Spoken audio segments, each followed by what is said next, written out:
Per hari ini Kota Bogor masih berada di zona merah karena ada lonjakan kasus positif. Jadi kasus positif minggu lalu itu ada 179 kasus. Ini meningkat 15% dibanding minggu sebelumnya. Namun penting untuk kita lihat, kita dalami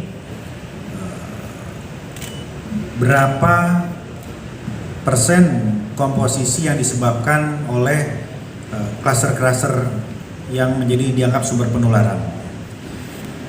Kalau kita dalami, sebagian besar ini memang klaster keluarga. Jadi dari 179 kasus ini, 118 itu berasal dari klaster keluarga. Namun kalau didalami lagi, klaster keluarga ini kita akan mendapatkan data yang saya kira sangat penting.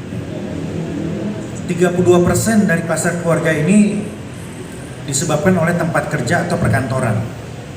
Jadi yang terpapar di keluarga ini adalah terpapar di perkantoran. Itu 32%. 29% dari fasilitas kesehatan. Kemudian dari Jakarta dan luar kota itu 19%. Acara-acara keluarga 4%. Transmisi lokal artinya dari pemukiman itu 7%. Transportasi 2%, mall, kantin, dan minimarket masing-masing 3%. Artinya apa? Ini menguatkan data kami sebelumnya bahwa saat ini yang paling berbahaya adalah klaster perkantoran. Sekali lagi klaster perkantoran.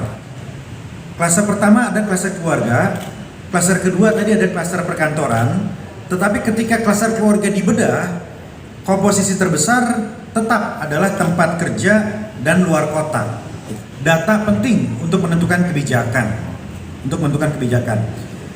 Jadi protokol kesehatan di rumah makan, restoran, tempat umum relatif sudah lebih baik, disiplinya sudah lebih baik. Artinya warga berinteraksi secara terbatas, waktunya terbatas, menjaga jarak dan tetap ada protokol kesehatan. Tetapi kalau di kantor inilah yang sangat berbahaya. Apalagi kalau dalam ruangan tertutup bersama-sama dari pagi, sore, siang, sampai malam, lepas masker dan sebagainya. Ini saya ingin sampaikan kriteria atau definisi zona merah di Kota Bogor. Zona merah, RW dikatakan zona merah apabila ada satu kasus positif.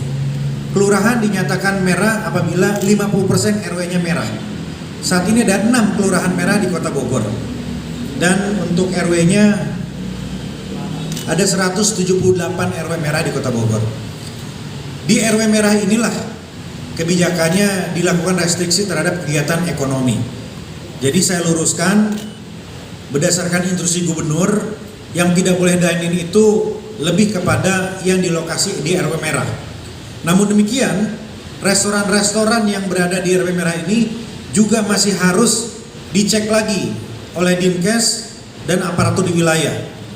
Ya, artinya apabila lokasi rumah makannya betul-betul berada di pemukiman yang risiko tinggi, tentu tidak dibolehkan untuk buka. Tetapi kalau lokasinya berjauhan, saya kira masih memungkinkan untuk buka.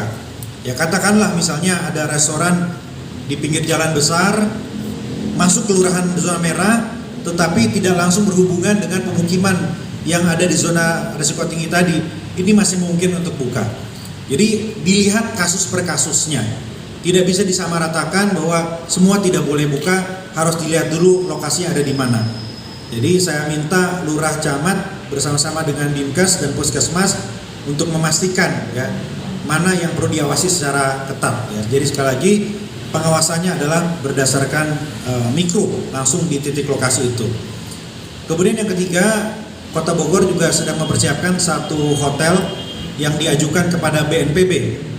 Kalau hotel ini sudah berlaku sebagai orang tanpa gejala, tempat penampungan atau karantina orang tanpa gejala, insya Allah bed occupancy ratio di Kota Bogor akan membaik begitu, sehingga skornya pun akan membaik.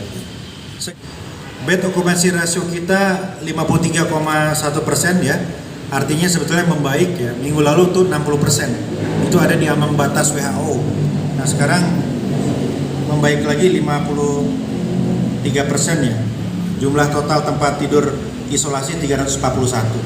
Nah, jadi kita optimis apabila Yang di Lido pun sekarang sudah banyak ya, berapa total? Ada 20 kasus yang sekarang di Lido, ada dua yang sudah sembuh ya. Ada 2 yang sudah sembuh dari Lido. Nah, apabila ditambah 1 hotel lagi, maka nanti angkanya akan semakin membaik.